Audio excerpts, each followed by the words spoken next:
Aujourd'hui, nous fêtons la dédicace de l'archibasilique du Très-Saint-Sauveur. Nous faisons la mémoire et le dernier évangile du 22e dimanche après la Pentecôte. Cet après-midi, il y aura la messe à la chapelle des 5 heures en Vendée. Cette semaine, M. l'abbé du Tertre doit s'absenter. Il va au Canada pour raisons personnelles, enfin plus exactement pour assister à un mourant, un bienfaiteur qui l'avait beaucoup aidé lorsqu'il était au Canada. Il a une date de reconnaissance. Donc, demain lundi, Saint-André à Velin, messe à 8 heures. Mardi, il y aura la messe uniquement à Notre-Dame de la Braconnerie, à Saint-Martin-des-Noyers, en Vendée. Nous messe avec comme intention de prière le repos de l'âme des soldats morts pour la France, le 11 novembre, jour de l'armistice. C'est un devoir de patriote de prier pour ceux qui ont défendu la patrie.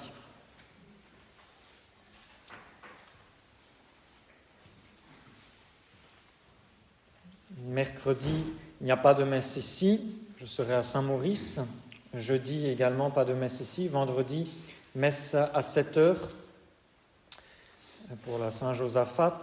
Samedi, Saint-Albert-le-Grand, messe à 8 heures. Les confessions de 17 heures à 19 heures. Ce sera M. l'abbé du Tertre qui sera revenu au Canada. Quant à moi, eh bien, je serai à l'ancienne école de la Providence.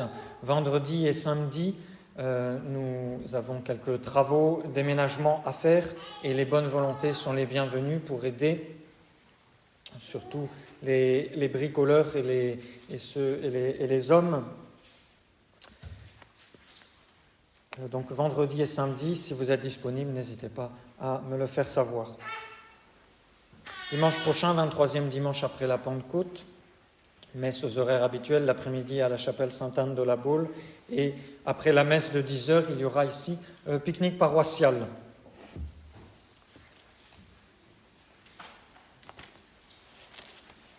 Vous avez peut-être entendu parler du document qui est issu de Rome, des faux papes de Rome. Ils ont supprimé à Notre-Dame le titre de médiatrice et le titre de corédemptrice. C'est un blasphème, et en réparation de ce blasphème, et pour expliquer un petit peu ces deux belles doctrines, je ferai une vidéo. Je ne vais pas en parler aujourd'hui dans mon sermon, mais je ferai une vidéo que je vous invite à voir. J'espère qu'elle pourra sortir dans le courant de la semaine pour réparer le déshonneur qui a été fait envers Notre-Dame. Au nom du Père et du Fils et du Saint-Esprit, ainsi soit-il.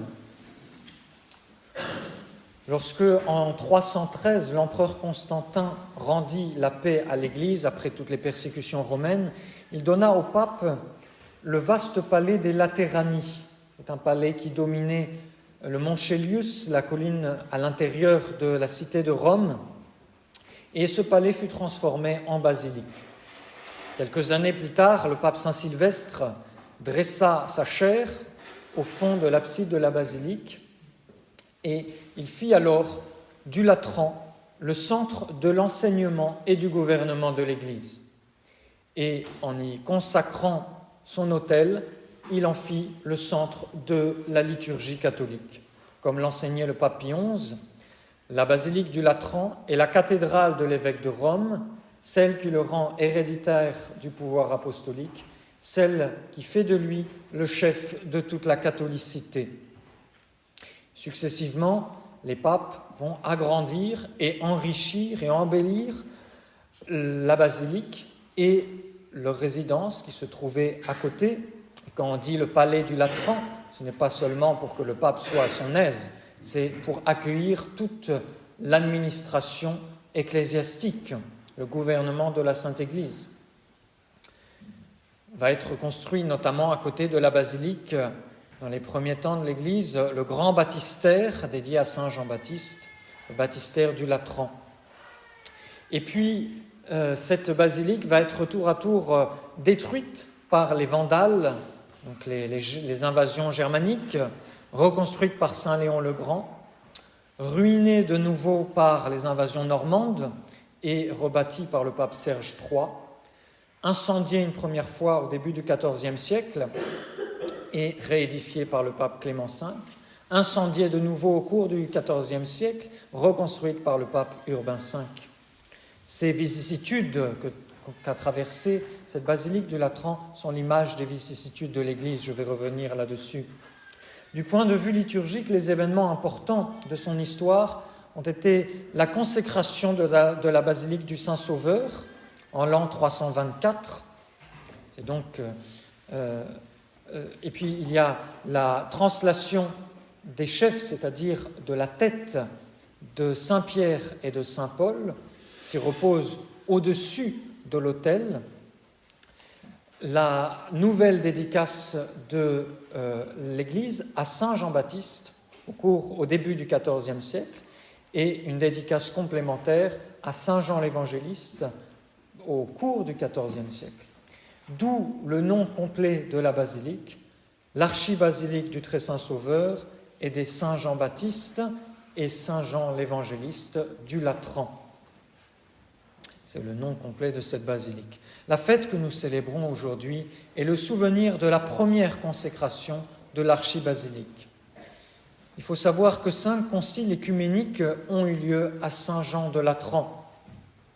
Notamment au cours d'un de ces conciles, il y a eu un miracle eucharistique. Le pape avait demandé au patriarche de Jérusalem de célébrer le Saint-Sacrifice.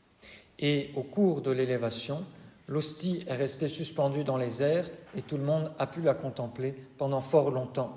C'est justement au cours de ce concile qu'avait été proclamé le dogme de la transsubstantiation, à savoir que dans l'hostie, il n'y a plus du pain, mais que ce pain est transformé en la substance du corps de notre Seigneur. Et ce miracle a eu lieu en confirmation de cette doctrine. L'Église avait également demandé à ce que justement l'hostie soit élevée par le prêtre pour que tous puissent la voir, faire un acte de foi et l'adorer. Donc, miracle dans la basilique du Latran. Les papes au XIVe siècle vont partir à Avignon. Ils y resteront 70 ans. Mais à leur retour, comme le palais était trop délabré, et la basilique également, ils vont s'installer à Saint-Pierre de Rome. De là date la résidence des papes à Saint-Pierre de Rome. Pourtant, l'église du Latran reste la première église de la chrétienté. Le pape Clément XII, au XVIIIe siècle, va faire graver en très gros sur le frontispice l'inscription suivante: Basilique du Latran, église, mère et maîtresse de toutes les églises de Rome et de l'univers. Et pour vous dire l'importance de cette église, immédiatement après leur couronnement, les papes se rendaient à la basilique du Latran pour une cérémonie que l'on appelait la prise de possession du Latran. Le pape Pie IX fut le dernier à accomplir cette cérémonie parce que sous son règne, les révolutionnaires italiens envahirent les États pontificaux. Ils volèrent la ville de Rome au pape et le gardèrent prisonnier à Saint-Pierre de Rome. À partir de 1870, il n'y eut plus de messe papale au Latran. Une fois, Saint Pie X a permis à un cardinal de célébrer à sa place. Pour comprendre ce qui va se passer ensuite, il faut savoir que c'est au Latran que le pape Adrien Ier avait reçu de Charlemagne la donation des États pontificaux, plus exactement la confirmation de la donation des États pontificaux. C'est Pépin le Bref, le grand-père de Charlemagne, qui avait donné les territoires au pape, presque un tiers de l'Italie, pour qu'il soit un souverain indépendant. Et Charlemagne a défendu le pape contre les invasions, donc il a regagné ces territoires et il les a redonnés au pape par un acte solennel. C'est dans le même palais que le pape Pie XI va être reconnu souverain de la cité vaticane et va recouvrer sa liberté. En effet, quand les révolutionnaires italiens ont volé les États pontificaux, le pape a perdu son statut de chef d'État et il ne pouvait plus circuler librement. Pie IX, Léon XIII, Saint Pie X, Benoît XV se considéraient prisonniers du gouvernement italien. Pour cela, d'ailleurs, qu'ils ne sont pas apparus à la loge du Vatican. Et c'est symboliquement, plus tard, dans le palais du Latran, que le pape Pie XI va signer les accords du Latran, par lesquels il redevient chef d'État, mais de la minuscule cité du Vatican. Le mal était fait. Les États du Vatican avaient été volés à l'Église et le droit du pape bafoué. Voici donc un aperçu historique de l'importance du Latran. Et je ne vous dis pas cela pour vous faire un cours d'histoire, même si cela est important. Sinon, qui vous apprendra ces choses-là?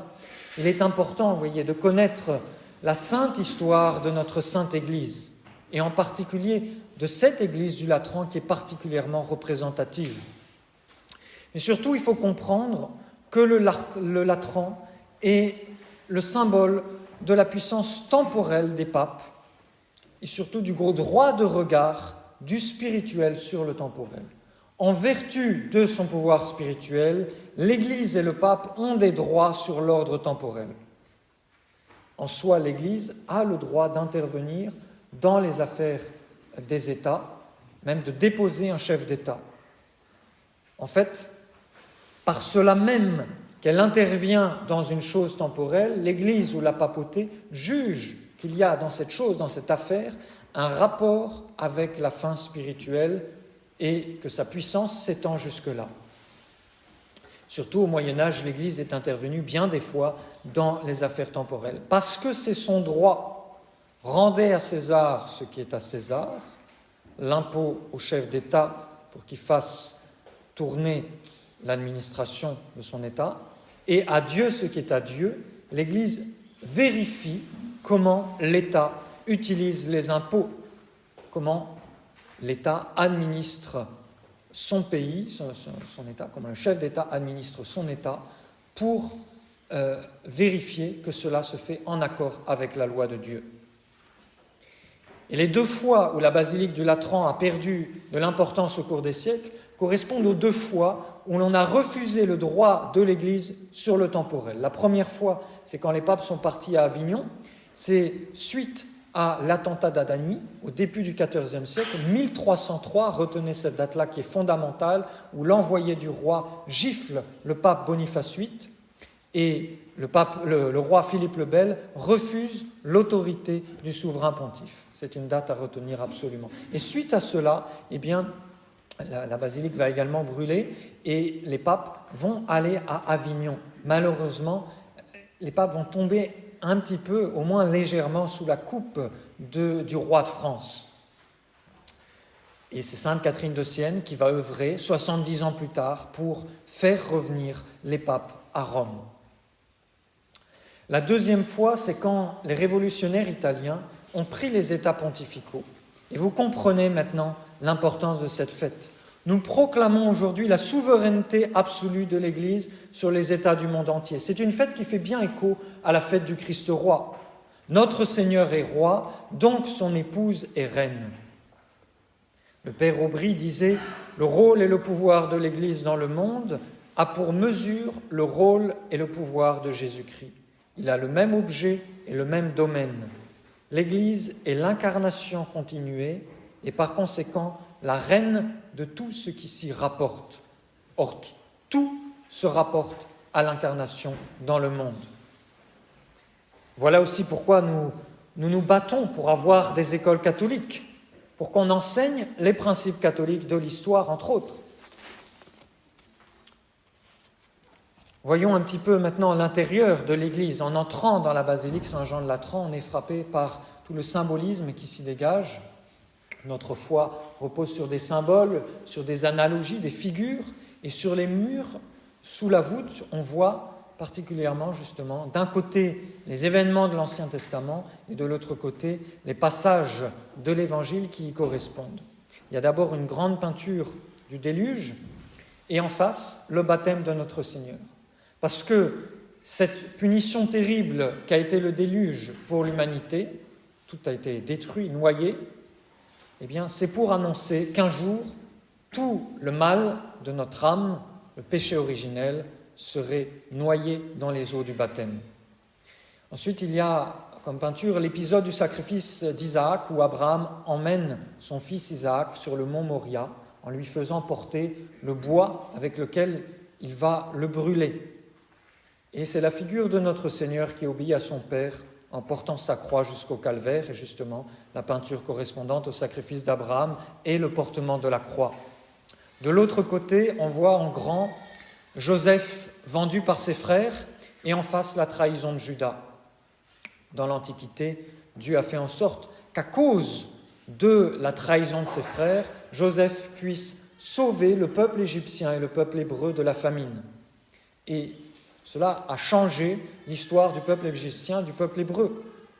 Et de la même façon, la trahison de Judas a permis que notre Seigneur Jésus-Christ sauve l'humanité en se donnant en victime sur la croix dans l'Eucharistie. Ces grands événements de l'Antiquité n'existent donc que pour préfigurer les mystères du Christ. Notre Seigneur Jésus-Christ est le centre de l'histoire humaine. C'est une autre leçon que nous donne la basilique du Latran. La race humaine ne subsiste qu'à cause de notre Seigneur et parce qu'il en est le sauveur. Sinon, il y a longtemps que le bon Dieu aurait exterminé les hommes. Et pour terminer avec les peintures sur les murs du Latran, il y a ensuite Moïse délivrant les Hébreux d'Égypte pour aller dans la terre promise à laquelle correspond la peinture correspondante, c'est notre Seigneur qui fait sortir les patriarches des limbes pour aller au ciel. Puis il y a Jonas sortant de la gueule de la baleine à laquelle correspond notre Seigneur sortant glorieusement du tombeau. Et enfin, Adam et Ève chassés du paradis terrestre pour avoir touché à l'arbre défendu, l'arbre du bien et du mal, à laquelle correspond notre Seigneur, ouvrant le paradis avec l'arbre de la croix. Donc Guéranger a écrit un magnifique livre intitulé « Jésus-Christ, roi de l'histoire » que je vous recommande vivement. C'est une série d'articles qui a été publiée sous forme de livre ensuite. Dans l'œuvre de ce monde, dit-il, d'après la foi que nous professons, tout est subordonné à Jésus-Christ et à son Église. Tout doit être considéré au point de vue de Jésus-Christ et de son Église. La providence divine gouverne les événements et les fait servir à ses fins. Mais ces fins sont surnaturelles. Malgré cela, on rencontre d'excellents catholiques qui ne semblent pas se douter de ce qu'on veut dire. Ils sont comme déshabitués du sens surnaturel en certaines choses, mais surtout en histoire et en politique. Il faut avoir ce sens chrétien de l'histoire.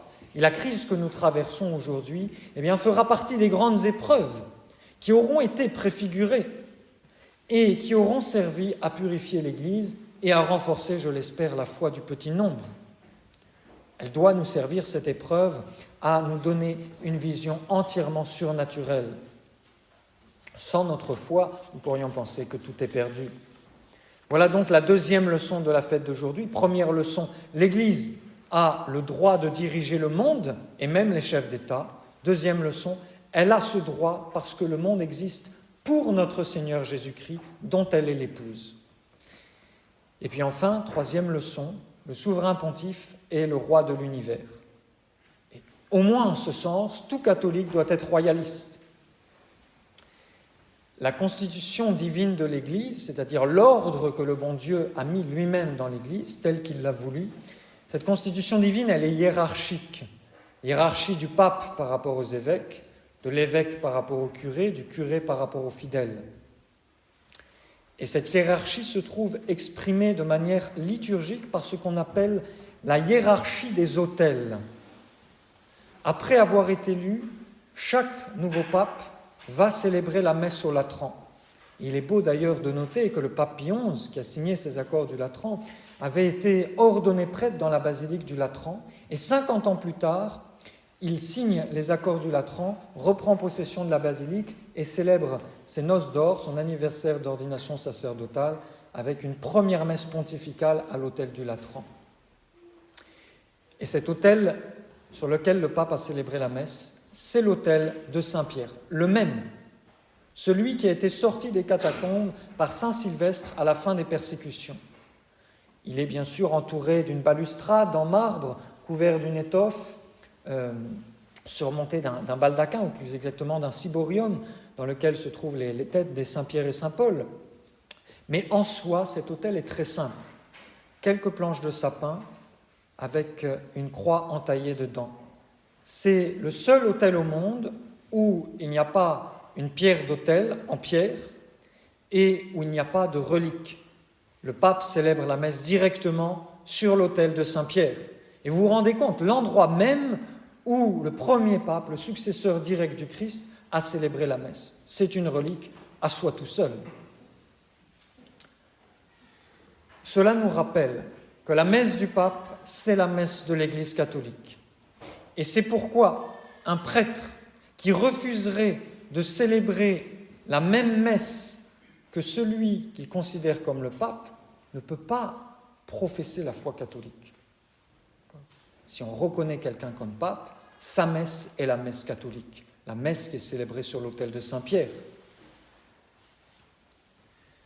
Heureux temps où l'on était incorporé à l'Église par le curé de sa paroisse, lui-même délégué par l'évêque de son diocèse, nommé par le pape, le vicaire du Christ.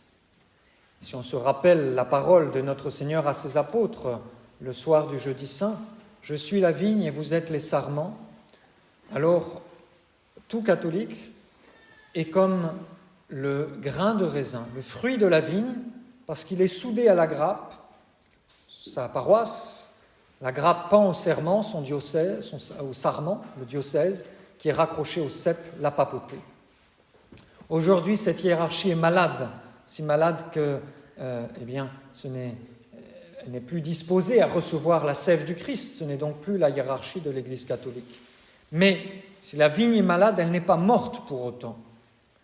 Et la hiérarchie des autels que nous commémorons aujourd'hui est le symbole visible de la primauté du pontife romain. Le jour où notre Seigneur a montré le plus de zèle a été celui où il a chassé les marchands du temple. Il faut que nous ayons le même zèle pour la Sainte Église.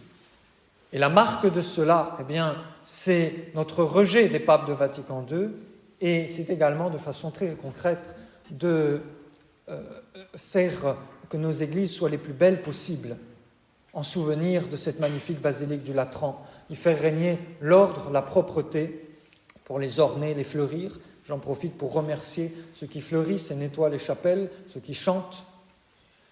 Et je vous ai mis au dos du bulletin des annonces la préface de la dédicace des églises. C'est une préface propre à la France qui dit ceci: « L'église que vous-même avez fondée est la véritable maison de prière, symbolisée par nos édifices matériels, le temple où réside votre gloire, le siège de l'inaltérable vérité, le sanctuaire de l'éternelle charité. C'est elle, l'arche qui nous sauve du déluge où s'engloutit le monde pour nous conduire au port du salut. » Et d'ailleurs, cette dernière phrase a été supprimée par les modernistes en 1964. Et la mère de Saint Grégoire de Nazianze avait un tel respect pour les églises qu'elle ne tournait jamais le dos à l'autel, même quand il n'y avait pas le très saint sacrement. Plût à Dieu que nous ayons le même respect. Elle marchait à reculons pour ne pas tourner le dos. Et je vous recommande, enfin, comme dernière application pratique concrète, de répéter dans vos cœurs ces premiers mots de l'introïte de la messe de la dédicace quand vous entrez dans une église. Ces premiers mots de la messe qui disent « Terribilis est locus iste », ce lieu est terrible, c'est la maison de Dieu et la porte du ciel. Au nom du Père et du Fils et du Saint-Esprit, ainsi soit-il.